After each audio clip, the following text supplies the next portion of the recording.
नमस्कार दोस्तों, स्वागत है आपका हमारे चैनल हिंदू कुल में। दोस्तों, भीमा शंकर ज्योतिर्लिंग के बारे में तो आपने सुना ही होगा। संभवतः आप वहां पर गए भी हों, लेकिन क्या आपको पता है कि भगवान शंकर का यह ज्योतिर्लिंग भीमा शंकर क्यों कहलाता है? आखिर क्यों भगवान शंकर यहां प्रकट हुए? आखिर क्या वजह रही होगी कि शिवजी को यहां हमेशा के लिए रहना पड़ गया? दरअसल भीमा शंकर ज्योतिर्लिंग की कहानी रावण के खानदान से जुड़ी हुई है। अगर आप भी इसके पीछे की पूरी कथा जानना चाहते हैं तो वीडियो को अंत तक जरूर देखिए। तो आइए जानते हैं भीमा शंकर ज्योतिर्लिंग के पीछे का पूरा रहस्य, पूरी कहानी और आखिर भगवान शंकर यहाँ क्यों प्रकट हुए थे, इसके पीछे की कथा भी। दोस्तों, आप तो यह जानते ही हैं कि भगवान राम ने रावण सहित उसके पूरे खानदान को समाप्त कर दिया था। केवल विभीषण ही उसे पूरे राक्षस कुल में जीवित बचा था, जो बाद में लंका का राजा भी बना।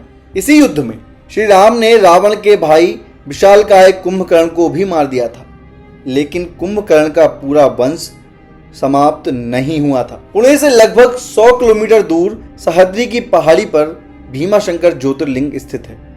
इस ज्योतिर्लिंग की स्थापना के विषय में शिव पुराण में वर्णित कथा के अनुसार प्राचीन काल में भीम नामक एक महाप्रतापी राक्षस रहता था। वह कामरूप प्रदेश में अपनी मां के साथ रहता था। वह महाबली राक्षस राज रावण के छोटे भाई कुंभकर्ण का पुत्र था, लेकिन उसने अपने पिता को कभी देखा नहीं था। उसके होश संभालने के पूर्व ही भगवान राम द्वारा कुंभकर्ण का वध कर दिया गया था। जब वह युवा अवस्था को प्राप्त हुआ तब उसकी माता ने उससे सारी बातें बताईं।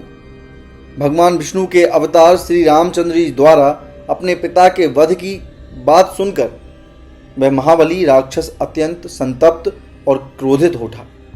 अब वह निरंतर भगवान श्री हरि के वध का उपाय सोचने लगा और उसने अपने अभीष्ट की प्राप्ति के लिए 1000 वर्ष तक कठिन तपस्या की। उसकी तपस्या से प्रसन्न होकर ब्रह्मा जी ने उसे लोक विजयी होने का वर दे दिया और वह राक्षस ब्रह्मा जी के वरदान के प्रभाव से सारे प्राणियों को पीड़ित करने लगा, प्रताड़ित करने लगा। उसने देवलोक पर भी आक्रमण करके इंद्र आदि सारे देवताओं को वहां से बाहर निकाल दिया, खदेड़ दिया और पूरे देवलोक पर अब भीम राक्षस का अधिकार हो गया।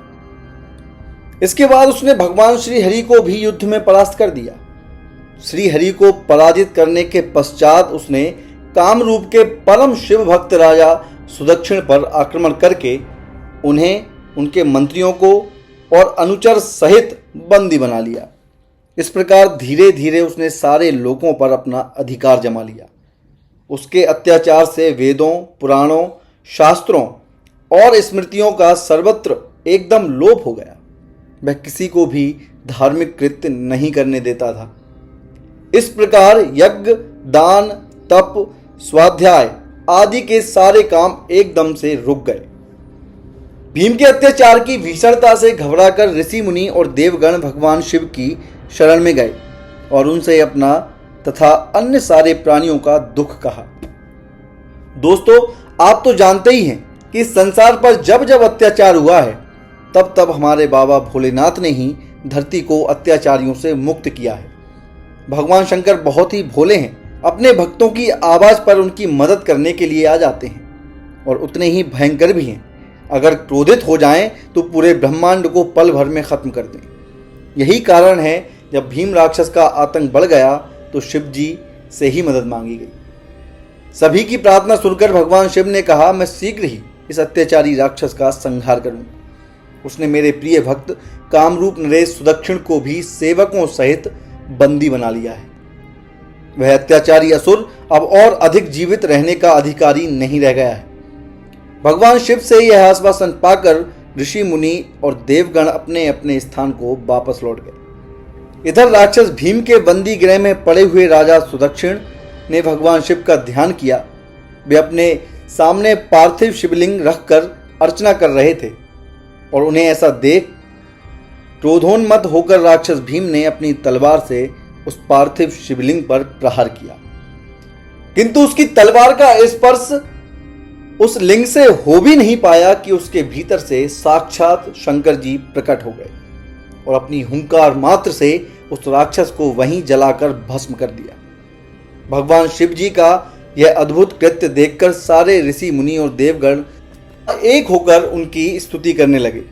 उन लोगों ने भगवान शिव से प्रार्थना की कि महादेव, आप लोक कल्याणार्थ अब सदा के लिए यहीं निवास करिए। यह क्षेत्र शास्त्रों में अपवित्र बताया गया है। आपके निवास से यह परम पवित्र पुण्य क्षेत्र बन जाएगा। भगवान शिव ने सबकी यह प्रार्थना स्वीकार कर ली और वे वहां ज्योतिर्लिंग के रूप में सदा के लिए निवास करने लगे। उनका यह ज्योतिर्लिंग भीमेश्वर और भीमशंकर के नाम से विख्यात हुआ। शिव पुराण में यह कथा पूरे विस्तार से दी गई है।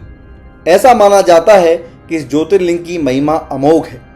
इसके दर्शन का फल कभी व्यर्थ नहीं जाता। भक्तों की सभी मनोकामनाएं यहां आकर पूर्ण हो जाती हैं। तो दोस्तों, यह थी भीमाशंकर ज्योतिर्लिंग के पीछे की पौराणिक कथा। आपको ये जानकारी कैसी लगी, कमेंट करके हमें ज़रूर बताएं। इसी तरह की अन्य जानकारी के लिए हमारे चैनल को सब्सक्राइब करें और वीडियो को लाइक व शेयर करना ना भूलें। धन्यवाद।